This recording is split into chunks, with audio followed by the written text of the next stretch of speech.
Bybelmedia deel jaarliks lees- en aktiwiteitsboeke met 'n geestelike grondslag uit. Dit vorm deel van ons Kinderkerskous projek. Vir jare maak ons op hierdie manier die goeie nuus van Jesus toeganklik vir die volgende geslag en ons help om leesvermoë en geletterdheid in ons land te verbeter.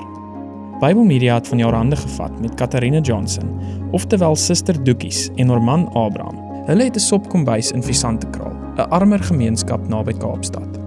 Tydens hulle Kersete het ons amper 1000 lees- en aktiwiteitsboeke, Bybelstudies en Bybels uitgedeel. Ons Kerskous-projek is 'n konkrete manier om lig in 'n gemeenskap te bring. Ons gee die boeke omdat ons glo dat hulpmiddels vir geloofsvorming 'n lewe lank vrug dra, veral wanneer dit vroeg geplant word. As jy Bybelmedia wil ondersteun, besoek www.bybelmedia.co.za vir meer inligting oor ons projekte.